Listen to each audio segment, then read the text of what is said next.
Hello and welcome back to El Nino Speaks. I'm your host, Jose Niño, and today I'm joined again by Dr. Kevin MacDonald to talk about the latest edition of his book, Culture of Critique. Again, Dr. MacDonald, thank you for taking the time to have this discussion. Hey, no problem, Jose. You're a regular contributor to the Excellent Observer, and I appreciate that.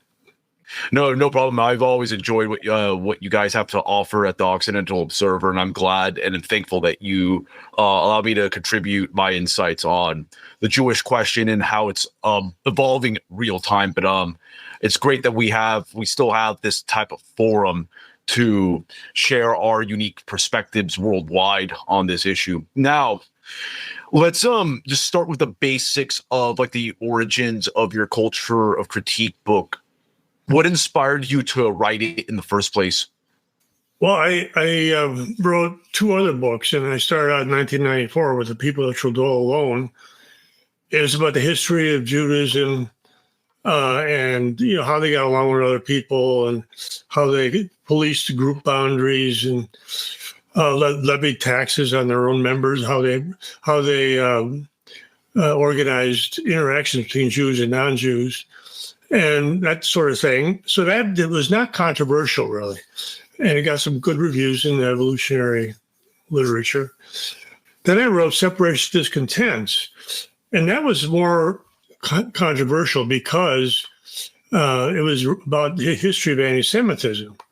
And the idea was that anti-Semitism in the big outbreaks. I mean, anti-Semitism can always be irrational and stupid, but there are times when it has been really very rational and very focused. And the reality is that Jews and Gentiles have had conflicts of interest at different times and places.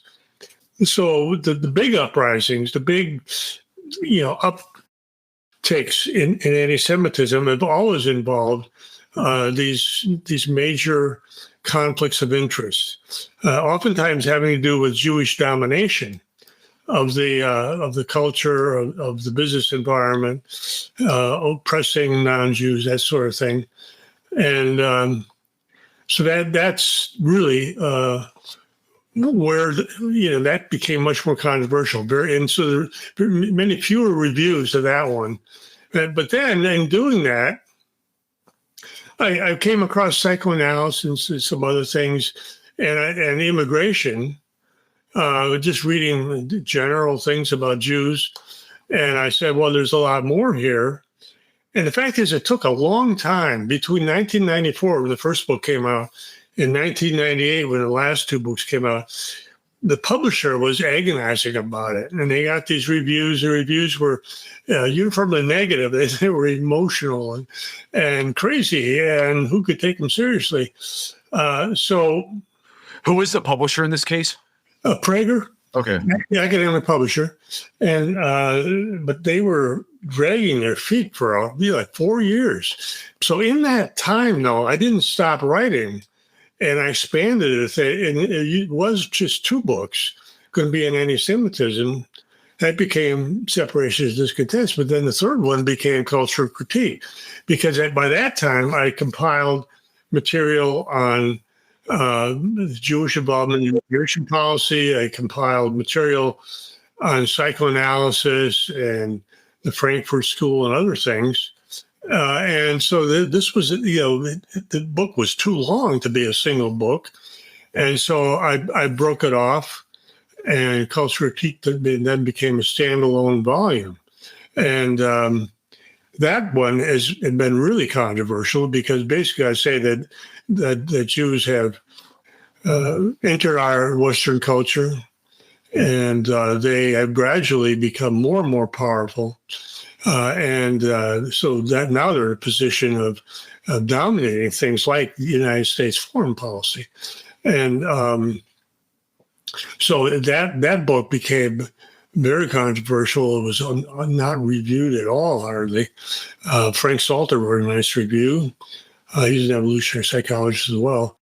But that was it. And it was basically ignored for 25 years or 20 years, I guess, until 2018 when this guy, Nathan Kaufman, who's a Jewish activist of sorts, academic, philosophy. I don't know if he's a professor now or what, but anyway, because he was a graduate student when he wrote these critiques. But they got published. The journals he published them in would not allow me to reply. So I just sort of posted them on my website. And they're very long, very detailed. I finally got one published in 2023 or on there. And but then as soon as it was published, it was retracted because there was a huge uproar about it. They fired the editor. They just vilified me and book, and the publisher of the journal retracted it. It was a big academic publisher. So here I am. And in the meantime, I've been writing a lot about Jews, and getting a lot more research because things are just available online that were not available in 1998 or even 2002. And things are just much more open in terms of scholarship. And it's easier to do scholarship now. So I kept writing about different things. I wrote essays on Jewish involvement in the academic world, for example, that was just sort of hinted at, the rise of Jews in the academic world. I kept my ear to the ground about Jewish involvement in the media. I had a lot of some material on Kaufman and his objections to my work.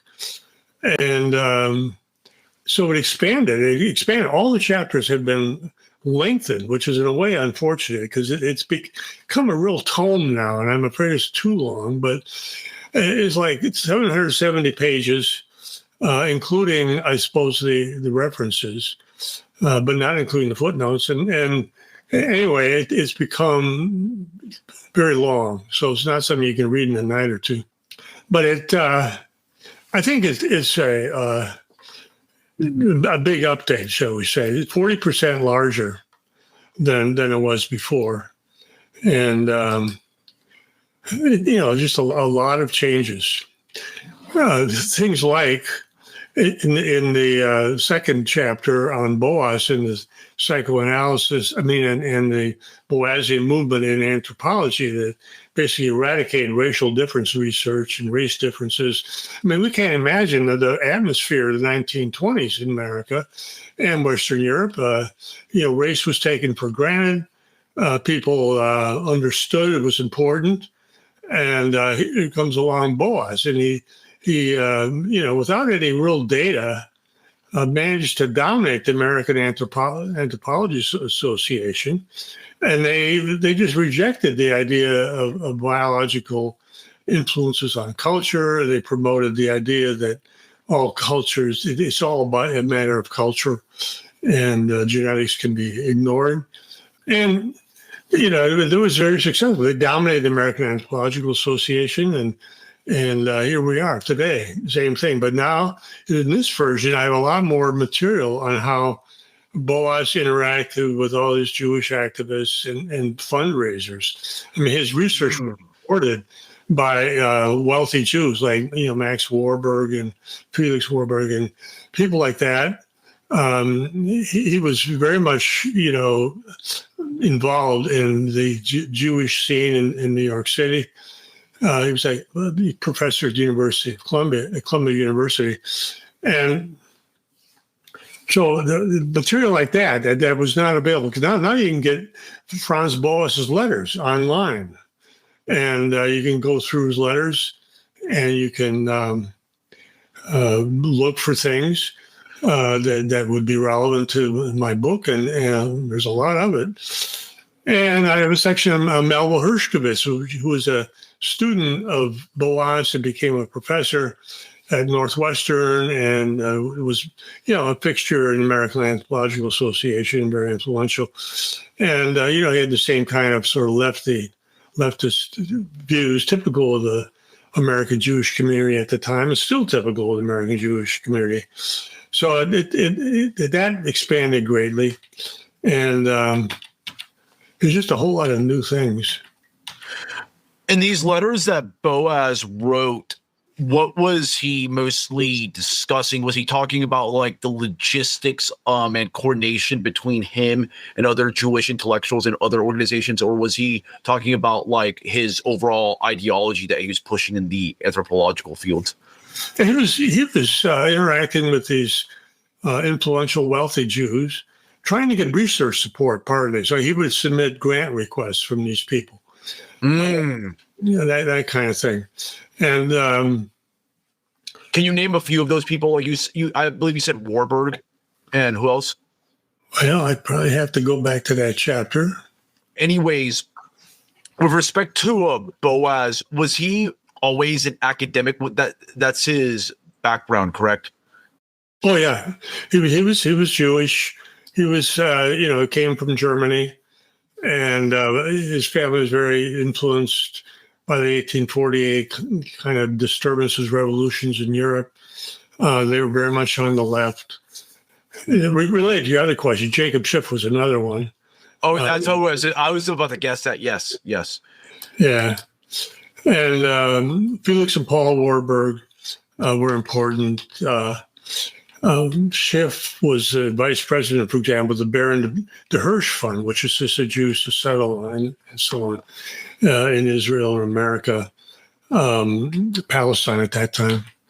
And so, yeah, he was very much integrated into this Jewish network and established that.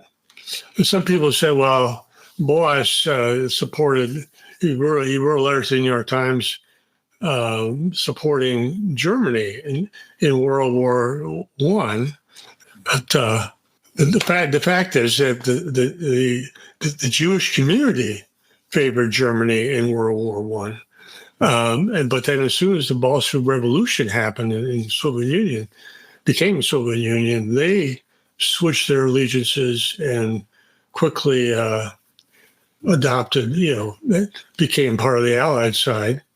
And then you had the Balfour Declaration. I was about to ask that. Yes. I was about to ask if the Balfour Declaration played a role. Because, Imperial Germany, from my understanding, is interesting that there were actually a number of prominent Jews in like government and like financial circles that generally supported the Imperial German project. But as you kind of like noted in like your books and everything and your overall research, that the Jewish communities are not so much like ideologically reductionist or ideologically like consistent in the sense that they move according to the interests. And if like in a certain context, like the interests change, like say, for example, when the Balfour Declaration happens, the Bolshevik Revolution happens, they'll pivot when necessary.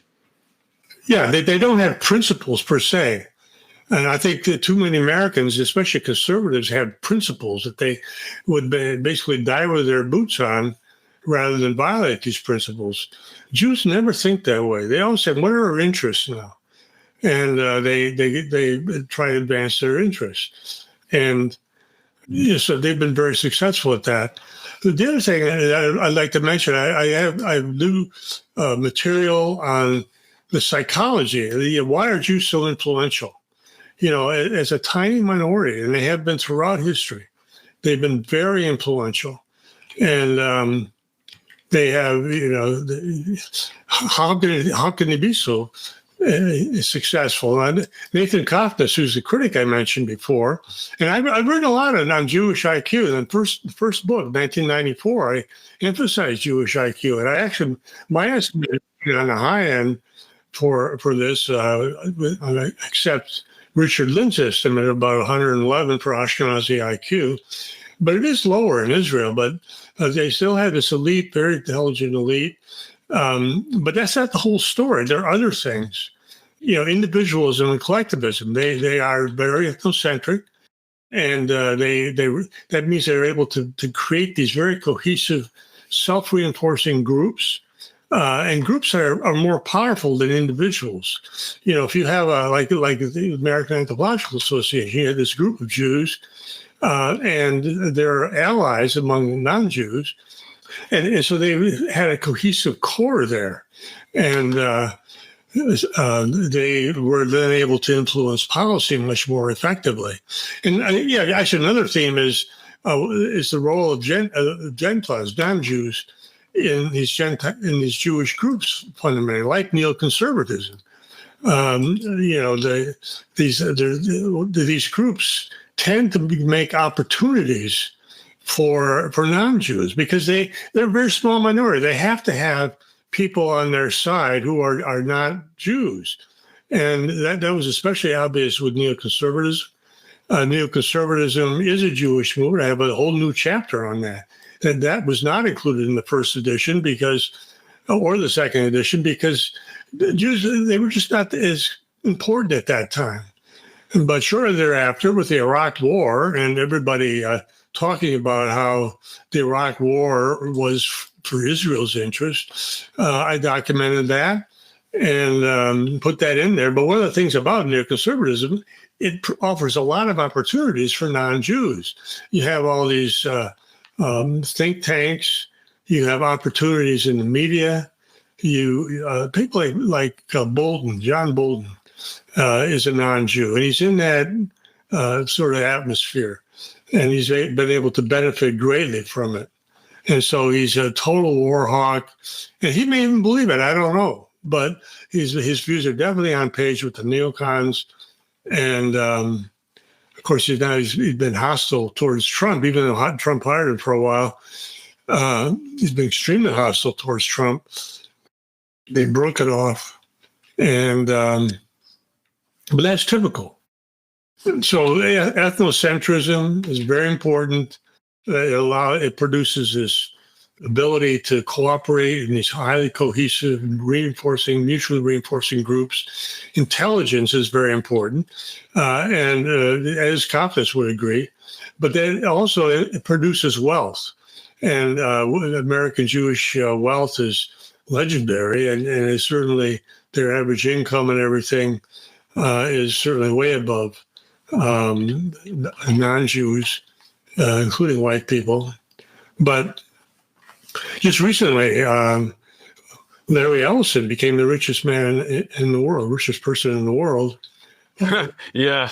Overtaking Elon Musk, but then the stock declined 5%, I think, on Friday. But anyway, he's very, very wealthy, and I do believe he has a strong Jewish identity, and his successor at Oracle is Jewish, and his son is involved in the media business now.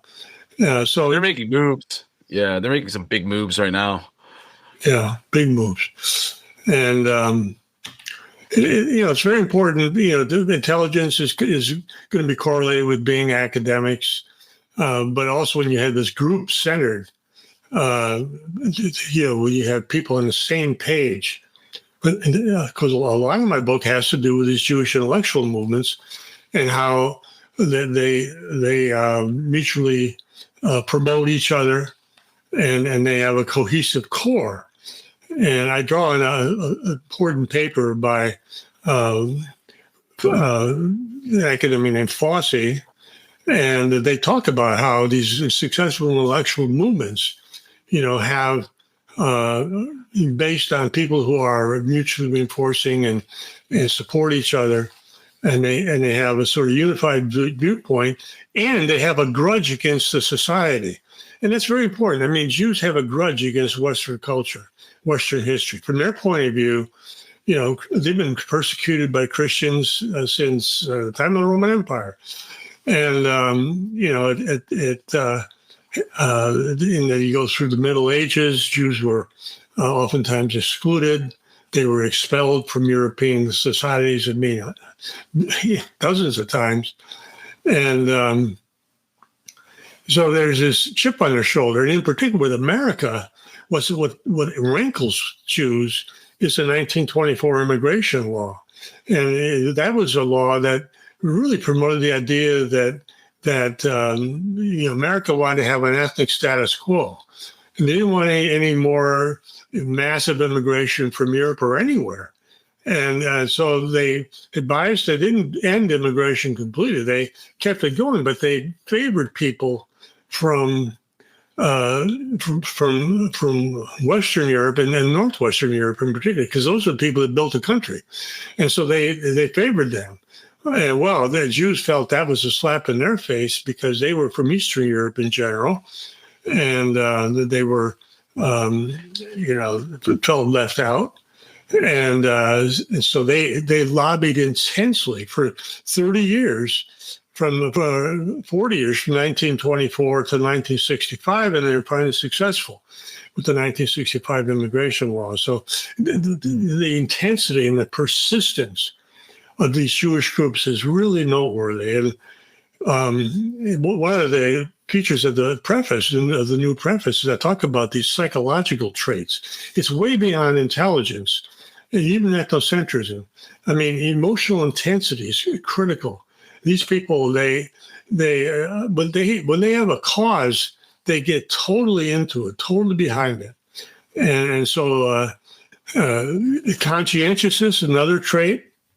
And so what I call it, I used to write a lot on personality when I was a professor of psychology, but what I call affect intensity, prone to intense emotional experiences. And that's the general perspective on Jews into the current era. There's some data that the Jews are more prone to diagnoses of manic depression and that sort of thing. And you can easily see how, there's a downside, obviously, to manic depression, but on the upside, affect intensity, when you're high and feeling really good, you feel you can conquer the world. You're very creative. The manic phase is more common among Jews and more robust part of manic depressive illness. And you have a delusion, sort of this feeling of grandeur. I'm brilliant. I can save the world and all that.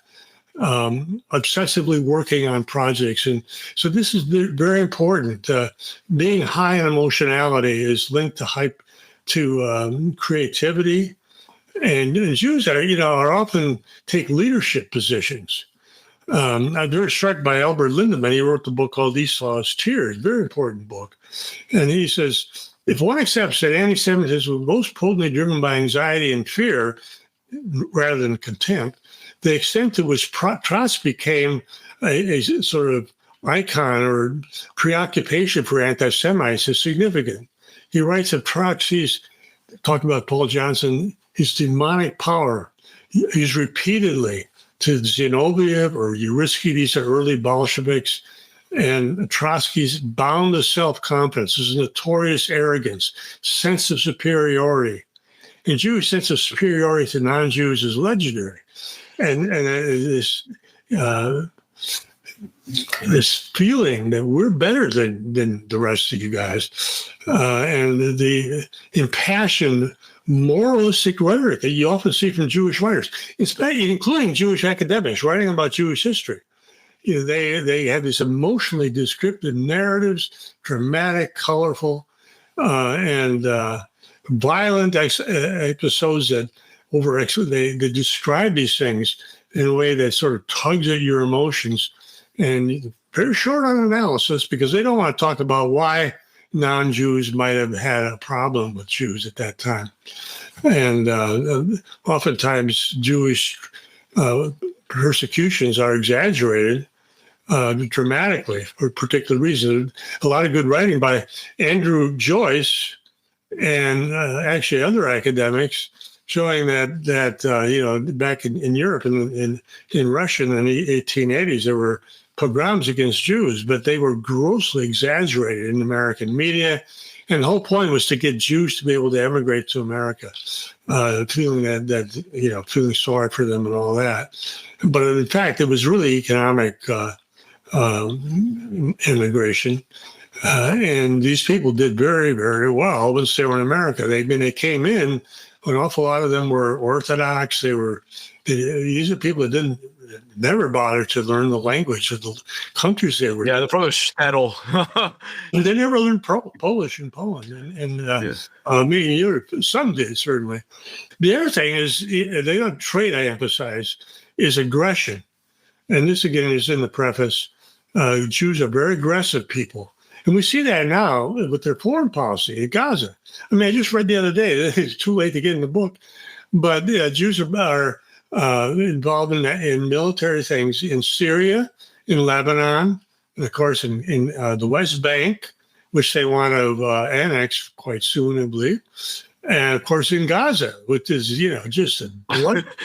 Yemen and Qatar. I mean, like, they're just giving the whole game away. They want total domination of the Middle East. They don't care what, it's amazing. They're absolute impunity.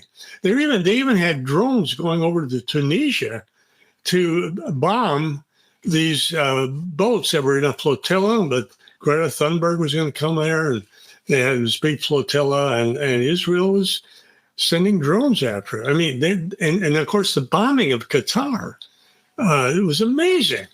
And Iran, they are super aggressive, and they're not going to come and stop it. They also pushed the envelope too. They bombed like a Turkish proxy in Syria, dude. I mean, they're playing. They're trying to go for all the marbles here, but yeah, I mean, it's very aggressive. And to your point, I believe you've said as well that aggressiveness, if it's not channeled into kinetic activities, if I'm not mistaken, you said that it's also channeled into like disputes, that they're like a very like. Jews have like a very inherently abrasive attitude and love debates and all similar activities. Yeah, there are. I mean, and it's part of the aggressive stance. Jews are very. They tend to be quite extroverted. I mean, they tend to be, stand up and speak. I remember when I was a student at the University of Wisconsin in the 1960s, long time ago. But it was a very tumultuous period, and it was very obvious that the Jewish students were people who were leading all the protests and everything. And the Jews would get up in these big meetings, and they would, hold forth. And God, that was so foreign to me. But so that's the thing. I mean, they're these psychological traits that make them very effective in our world, and have made them very effective in so many societies. They have produced, you think about the Spanish Inquisition. You think about it, at the end of the Roman Empire in the 4th century, they were wealthy, powerful, aggressive, and they had owned all these non-Jewish slaves. And when the Roman Empire became Christian, you had the problem big really was Jewish ownership of Christian slaves, and so there was a backlash there, and they were pushed out of the government and various things, and so their relative population declined and all that. So there's, and then the Spanish Inquisition, all the Inquisitions in the Iberian Peninsula there. I mean, they were very powerful, intertwined with the king and all that. And so there was a big, revolt against that. And so it was the lower orders of society that were rebelling. And the other thing is that, the Eastern European Jews seem to be more aggressive even than the Western European Jews, the German Jews, say. And those are the ones that came into this country, and they were extremely aggressive. And they became the dominant Jewish group in this country. Most Jews come from Eastern Europe. It's because of that immigration in the first part of the 20th century. And, they kept the doors open for like 20 years after the public opinion was against immigration. And that's the thing about the Jewish influence. It does not reflect popular opinion. Absolutely not. No. Absolutely not. The Jews have this idea of a top-down culture. You influence the top, the elites, and that trickles down. And so elite media, elite academics, these are the people with influence, wealthy people. and you want to get them on your side, the rest don't really matter. You can manipulate things in various ways, and propaganda. I mean, the media is very important.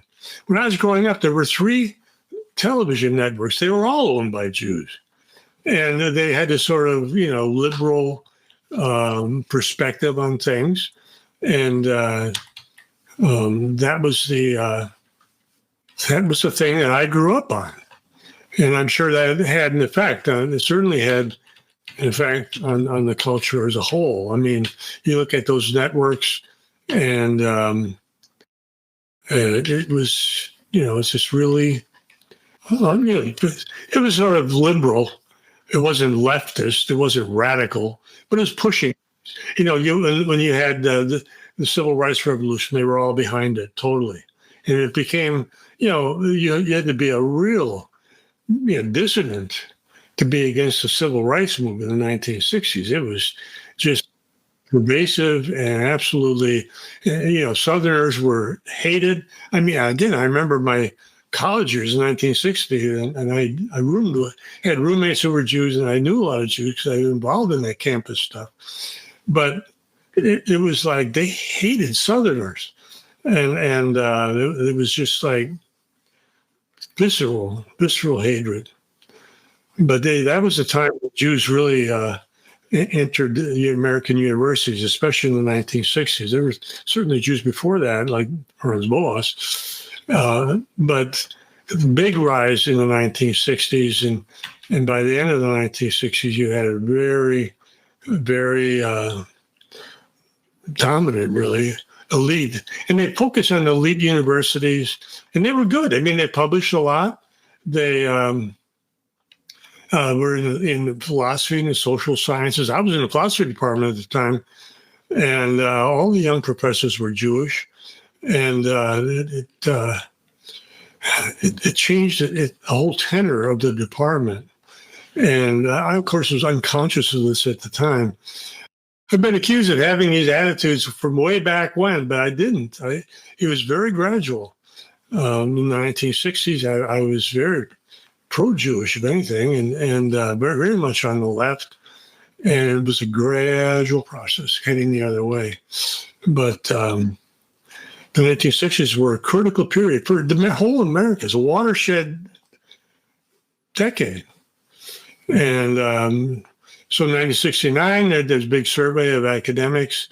And they were, first of all, the Jewish professors were well to the left of non-Jews. And they were predominantly in the younger faculty. They were at the Ivy League universities. And again, the academic world is a top-down institution or set of institutions. At the top, you have the Ivy League universities, perhaps Harvard, Yale, Princeton. And then it goes down the ladder.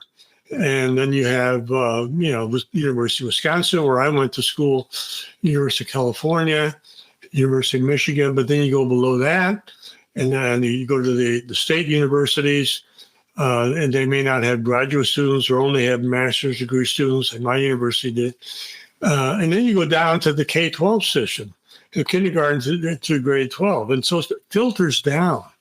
And professors at the top determine what the next generation of academics is going to be. And a lot of data is showing that professors on the left are not afraid to discriminate on the basis of their political beliefs. And we certainly seen it. So academic hiring is very rigorously policed. And yes, especially in the case of law and social sciences. And I feel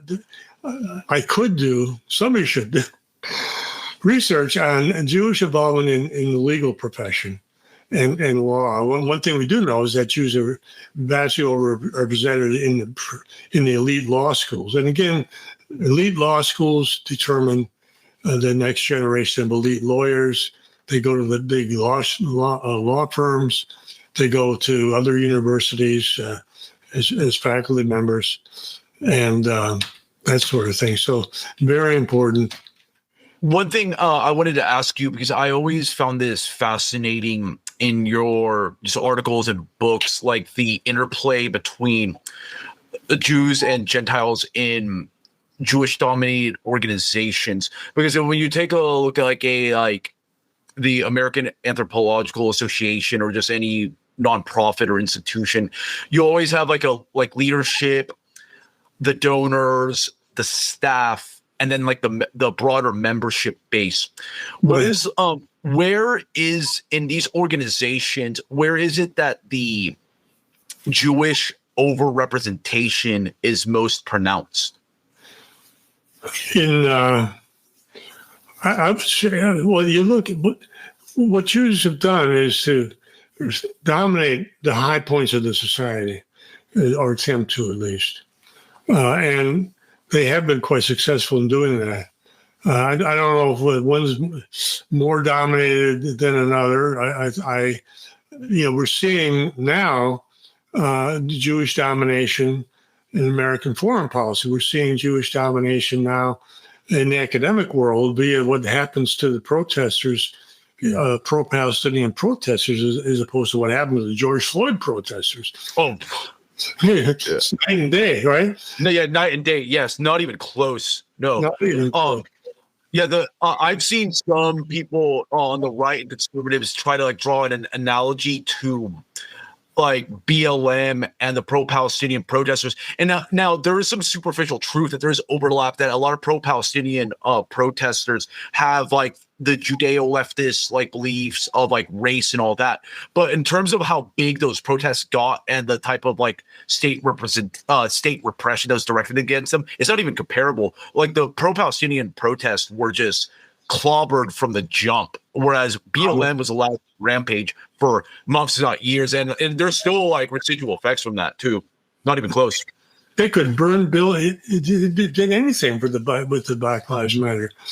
Well, in the case of the pro-Palestinian protests, you had that situation at UCLA where these Jewish thugs came in and beat the crap out of these protesters. Nothing happened to them. But then these Jewish students and a faculty member, they sued the university because their classes were disrupted, and they won millions of dollars. And so that's the atmosphere now. And you have people like Bill Altman, talking about we're going to exclude these people from good jobs, and that's what's happened. You can't get a job, say, on Wall Street. And now, a good job if you have a reputation for being an pro-Palestinian. And that's the way it works. So much has to do with money. What happened, say the black woman, Claudine Gay, who ran Harvard, she got dismissed. Now, there was plagiarism, too. But there was also a change at the University of Pennsylvania and probably other places, had to do with Jewish alumni, very wealthy, and they're on the board of regents and whatever, their boards, and they were able to force these presidents of the university to submit and to basically give in, but then they actually got fired. Because they didn't do enough, and so this is the big difference, and it really speaks to Jewish power. But the point to make, though, is that there could be the rise of a non-Jewish elite, and that's what I hope could happen in America. People like Elon Musk, he's very important. This guy probably still is the richest person in the world. He donated massively to Donald Trump, became a public figure, on stage with Trump and all that. And there are other non-Jews who have a lot of money. And this could happen. But Trump himself, I just don't see him waking up to this. And I do worry that he's actually being blackmailed by Israel, having to do maybe with Epstein. I don't know, but he has become a complete slavishly pro-Israel. And like the bombing of Qatar, he did not really initiate that, do it or anything, but, nothing's happened really since then. And nothing's changed. I don't think Trump is the answer to that. But anyway, we'll see. In regards to the anthropological association, you compare it to the neoconservative ecosystem. I've always gotten the impression that in more academic and even institutions that are focused on the culture, you see much more monolithic Jewish representation from the donors to the heads of these organizations and even the staff. But with neoconservative movements, there's a more kind of nuanced type of structure where you'll have clearly Jewish donors and occasionally commentators that are obviously overrepresented and staffers, but the front person is actually a Gentile, or even the spokespeople, maybe Gentiles. What do you think explains those differences in terms of the constitution of these groups that still have a Jewish hidden hand guiding them? Yeah, the groups on the right, the main donors to the right among Jews have been neoconservatives, and they've been very important. The case was the Jewish donors and Jewish intellectuals, Pod Horaces and people like that, very important, and produced this foreign policy establishment. And you see that, certainly in the lead up to the Ukraine war, Anthony Blinken, but this Victoria Nuland famously, who was involved in the 2014 Maidan protests, and they removed the pro-Russian government. And that was a CIA operation with the blessing of the neocons. And so they've been very important. And it looked like they were that they had, abandoned, the neocons had abandoned the Republican Party when Trump ran, because he was talking about non-intervention. That was a big part of his foreign policy. It hasn't been so much of a part of his foreign policy since he got in. Sadly, people like Bill Kristol, Jennifer Rubin, Max Boot, they all bailed on Trump, bailed on the Republican Party, and because of that. And I think there were two things. It wasn't just the non-intervention. It was also because Trump was saying some very negative things about immigrants and stuff like that. Yeah, immigration, definitely. He was definitely there. And these neocons love immigration. They're supposedly conservative, right? Conservative neocons. But they've been anything but conservative, and they've championed immigration. So it's very definitely a Jewish movement.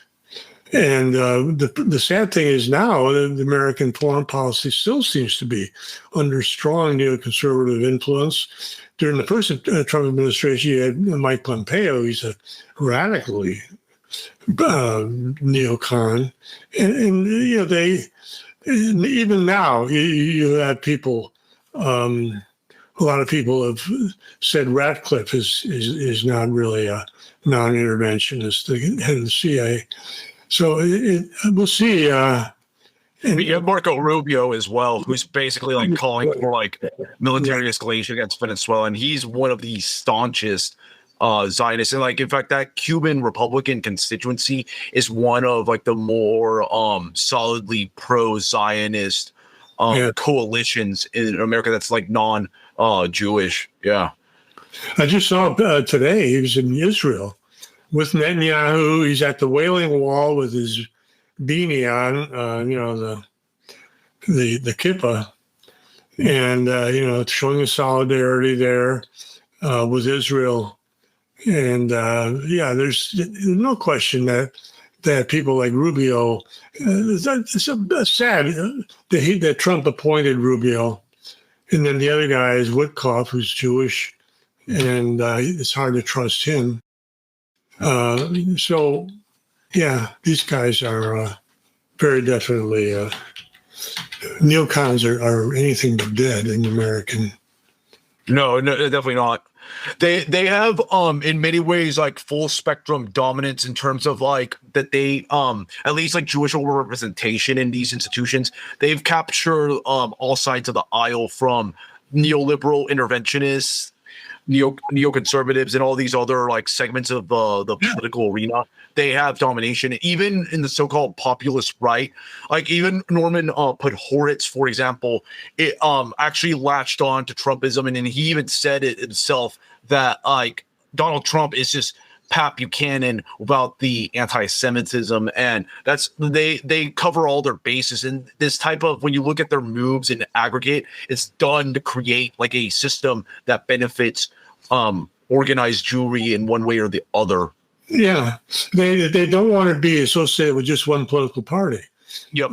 They want to be on both sides, and they have been that way. I mean, Israel has been a consensus issue in the Congress for a long time, and there have been a couple, like 2, 3, 4 examples of Congress people who got out of line, and then they found themselves up against a huge amount of money in the next election, and a number of them lost.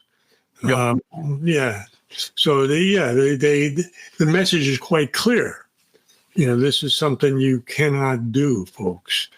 Yep. And, actually, one thing that's interesting too, some of those figures, for example, Jamal Bowman and Cori Bush, they got ousted by more Israel-friendly Democratic candidates. Right. And there was a big fissure as well with the Democratic Socialists of America, where a large portion of their Jewish leadership and just base bailed on them after they didn't sufficiently condemn Hamas's attack on October 7th.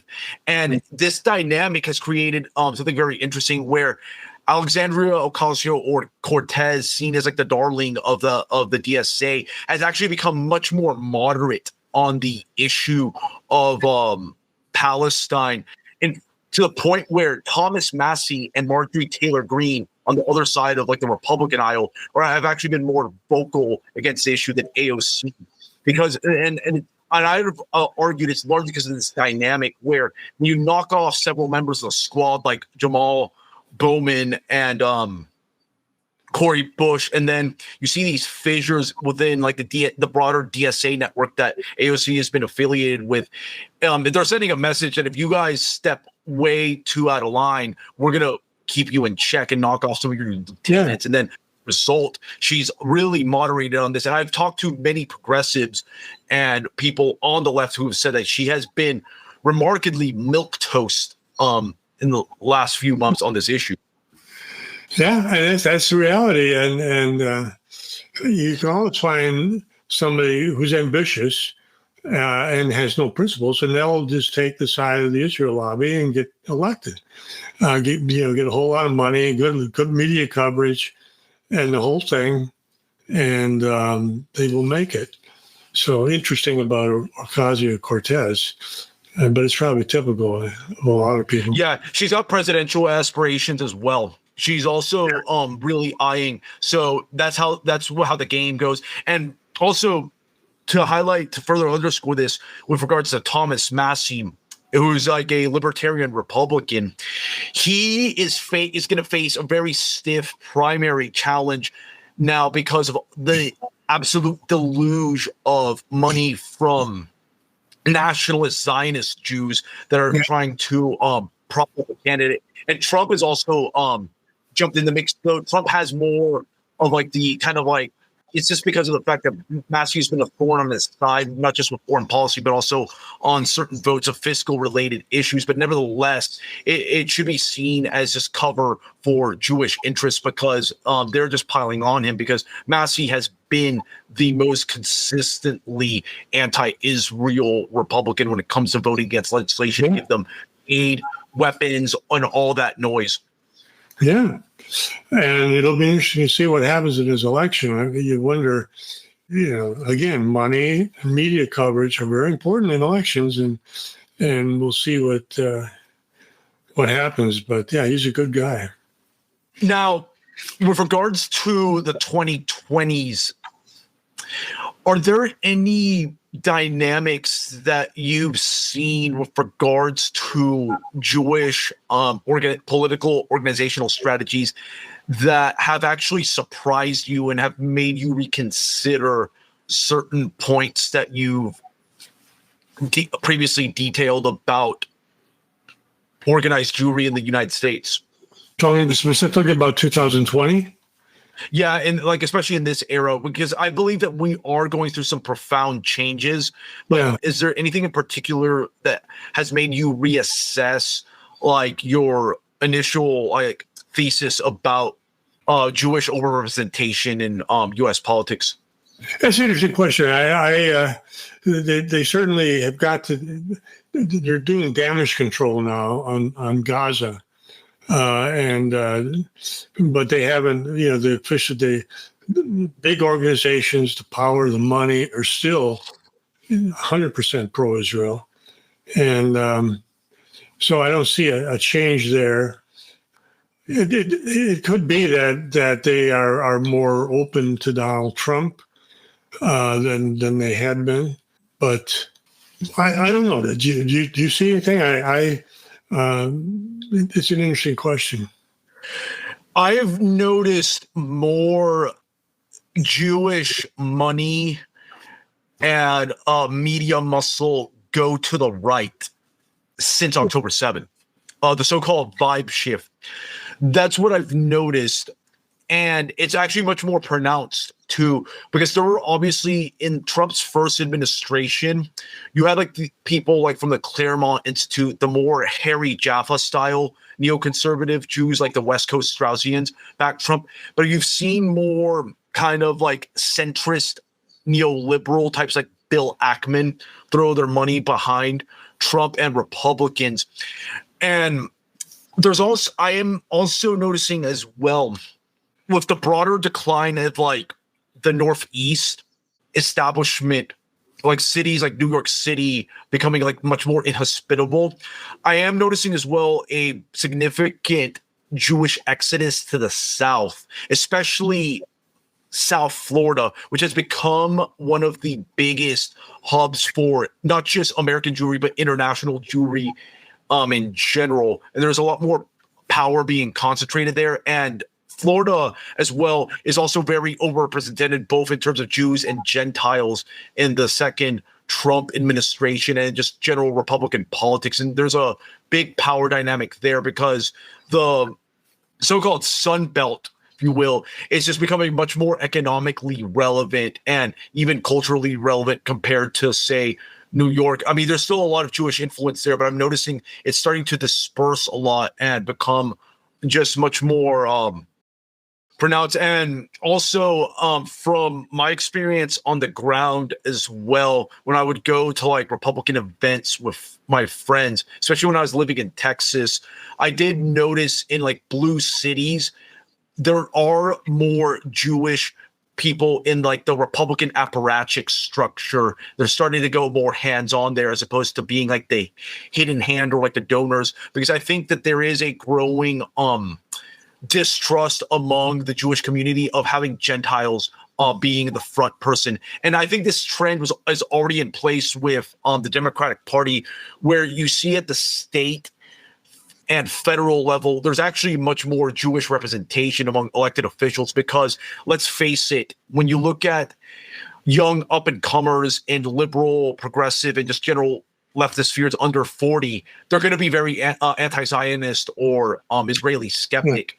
And they just don't trust them to these type of people to hold positions like that. So they're going to probably just directly recruit Jews, and it's going to become like the power dynamic is going to look like it's actually more Jewish now, and there's no fall goyim, if you will, that can take the fall for Jewish policies. And I think that dynamic is happening as well in the Republican side, but it's slower because there are more evangelical and just other pro-Zionist Christian groups there that are willing to do this stuff oftentimes for free for Israel and just broader Jewish interests. But we'll see how that plays out. But I do think that there is among the general population, though, a chasm between the the ruling class in the population, which I believe among the population there is a transpartisan, anti-Semitic or at least Judeo-skeptic sentiment brewing, and it's going to be interesting to see if this can translate into actual political action that challenges Jewish interests. Yeah, it really is. In general, of course, Republicans have been much more uniformly pro-Israel. But it's interesting about Charlie Kirk, that towards the end, he seemed to be wising up to Israel, that he had that he turned down money from Netanyahu. Usually when you have an organization, you want as much money as you can, but he started rejecting this Zionist money. And that he had an argument with Trump about the bombing of Qatar, and he just hasn't been on page with that. And I'm thinking that maybe we can get something out of this, because it could be that, and I wonder what Charlie Kirk would have been in a few years, or even not too far in the distant future, that he was waking up about Israel. I mean, I saw this video, and this had to be the last couple of years, where he's just like totally pro-Israel, and this is since the Gaza war, and he's totally behind Israel on that. But I don't think so. It's really hard if you're a Christian to rationalize what the Jews are doing in Gaza. And I really had the feeling that things were changing with Charlie Kirk, and that he was an honest guy who was deluded for a long time. But I think he gets it, or got it before he got killed. And I know it's led to a lot of conspiracy theories about the involvement of Israel, to the point that Netanyahu was asked on television, on Newsmax, apparently, about whether Israel was responsible for Charlie Kirk's death. And needless to say, Netanyahu denied it. But it's like, there's a rationale there that Charlie Kirk was getting off the reservation. And you wonder what the direction, the turning point will take now that he is gone. His wife seems to be politically interested, and I think she's going to have a high profile in that organization, maybe in public profile. She's not going to be some shrinking housewife. She's going to be out there.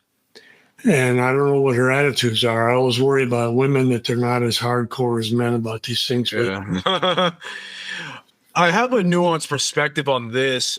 If you go, I've been to turning point events, big and small, whether it's like on college campuses during like very like small meetings where there's like 15 to 20 people, to their massive events in Phoenix, Arizona, where they have like thousands of people. One interesting dynamic I've seen over the years, and this is like dating from 2017 to 2023 when I was doing all this type of activity and just shadowing these events, is the base of Turning Point is much more Judeo-skeptic than like the leadership of it. And I think it got to the point that the base got so loud that Kirk has had to kind of entertain these ideas and at least hold like debates with an anti-Zionist Jew like Dave Smith, and then kind of throw a bone to that base. Whether or not he was actually having a genuine ideological transformation where he would be like more on our side, that's up for debate. I'm kind of skeptical of that, but it's very clear, in my opinion, on the right. If you go to any Turning Point event or whatever, you're going to find people at that event that are much more skeptical of Israel and Jewish influence. And that when that group of cohort of people not only starts attending, but they start commenting in their super chats and their live streams and start asking questions during their live events, it's going to get to the Turning Point leadership, and they're going to have to like address it in one way or the other. But I have a bad feeling that they may actually start doing crackdowns on that and try to filter out and purge people that have Israeli skeptic beliefs among the staff of Turning Point, because I've actually experienced this myself, having worked in conservatism and institutional libertarianism before, where they'll have like questionnaires and like in the interviews process to weed out potential like anti-Semitism or people that question aspects of Jewish influence, but that's going to be another dynamic to see, because you're going to see probably some legitimate fissures in conservative organizations. This is not the conservative movement of yesteryear. It's a ton of antagonisms across the board. Interesting. Yeah, I think it could happen. I don't have any personal experience, unlike you, with Turning Point USA, but it makes sense that the young people are getting very disenchanted with Israel, and that has to make a difference on the leadership. Ultimately, you just can't sell anymore. Nope. Yeah. In fact, Kirk taking a direct money from Netanyahu, like these right now, when Israel is basically carrying out a mass ritual murder project in Gaza, being next to Netanyahu, taking money directly from Netanyahu, that's just a really bad look, no matter how you slice it. Yeah, really bad look, and I'm glad he didn't take it. But it shows, I mean, it probably shows these principles to some extent, but he also shows he knows what his base, where his base is going, and he's got to keep. He has to throw a bone. He has to throw a bone, whether it's symbolic or some type of deliverable. He has to throw you can't do Zionist maximalist Zionist approaches now. They have to be much more clever with it. Yeah. And I saw at the end of this article by Max Blumenthal that Ben Shapiro wants to sort of take over the college scene, and that would be a disaster. I mean, he's of course going pro-Israel. Yeah, horrific. Yeah, no, that guy. No, that's just like the typical Israeli Jewish nationalists.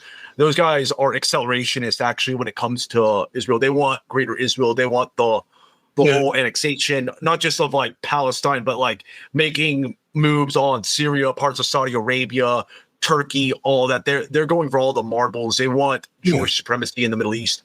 That's the game. They want the land that it was promised them in Genesis. From the Nile to the Euphrates. That would be nice for them, but they got a lot of work to do there. And they need some external help for sure. From Uncle Sam. But anyways, Dr. MacDonald, thank you for taking the time as always to have this discussion. But go ahead and let the audience know where they can get the new edition of Culture of Critique. Oh, it's available. I'm not sure. I don't even have a copy of it yet. And you can see it on their website, on Antelope Hill Publishing. It's on there now. You can order it. I heard it's on Amazon, but I don't think it's readily available. As I say, I don't have a copy, so I don't think anybody does.